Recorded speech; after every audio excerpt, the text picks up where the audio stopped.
Let's do it. All right.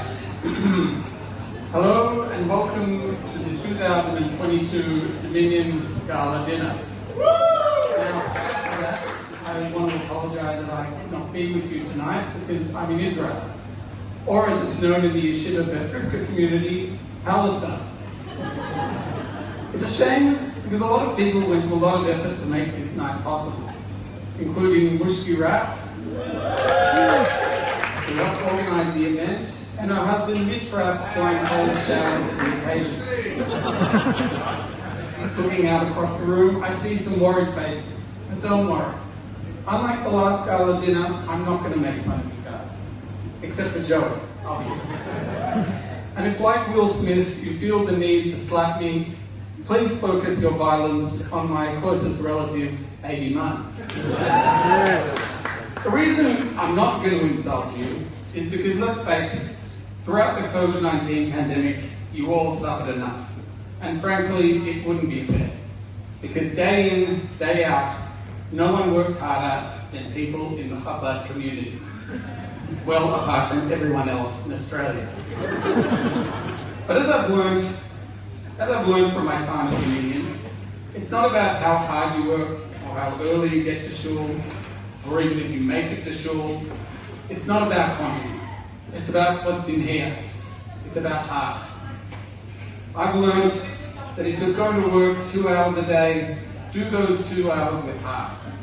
If you're going to fly business class to New York while your wife and kids sit in economy, put on those noise-cancelling headphones and fly with heart. And if you're going to pay $74 in income tax per year, sign off on that tax return with heart.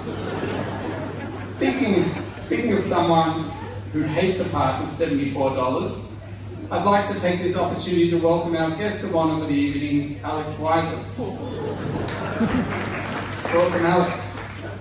Now, as many of you know, Alex is a high-achieving Jewish entrepreneur who is known as Australia's Warren Buffett, not to be mistaken with Daminyan's very own Sruli Ross, who is known as Australia's Warren Buffet. Enjoy dinner, Sruli. Now, Alex, as I'm sure you know, when it comes to business, it's important to be an early adopter. And I think we can all agree the Chabad community really exemplifies this quality. They got into frequent flyer points early, they got into Bitcoin early, and most recently, they got into COVID early.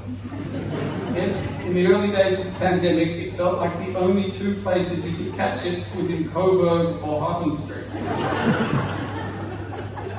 But we laugh now, but COVID was a challenging time for our community. Dan Andrews set down tough rules like restricting exercise to 1 hour per day. A ridiculous law that forced Abe White to cram in a year's worth of exercise into a single day. Never. Business-wise, it was also very harsh. We had to make compromises during these unprecedented times. For Shlomi Mochkin, instead of taking important business trips to Singapore, he was forced to spend time with his wife and kids. For Avi Yamini, instead of harassing members of the general public in person, he was forced to do it on Twitter. And for our good friend Joey Epstein, instead of selling houses on Meadow Street, he was forced to sell his body on Grey Street. Now he may have sold under reserve, but he did sell. I always laugh when I see signs around Eastern Kilda with a giant picture of Joey and the words, "Sold with no hassle to the owner." I have a chuckle because there is literally no one in the community who hassles people more than Joey Epstein. Something to think about as we approach Rosh Hashanah. Speaking of the high holidays, our very own Gabbai Izzy Goldman is here. And I single him out for praise because he really is the true embodiment of all that Daminyan stands for. Anyone who's met Izzy knows that he is a warm, friendly person who loves, respects, and accepts people regardless of their background or colour of their skin. Qualities that are common among South Africans now and throughout history. You are a true blood diamond of our community. Apart from recognising Sadiqim like Izzy, I feel we should also take the time to think deeply about why we all schlepped out to Richmond to be together at this event tonight. After all, if Joey just wanted to get verbally abused for hours on end, he could have just stayed home with Mary. No, we are here to celebrate, have a few drinks, and show Dan Andrews that all of his horses and all of his men couldn't kill Daminyan. We came back, we stayed connected, and we looked after each other. No one more than Moishi and Dina, who gave so much of themselves and asked for so little in return.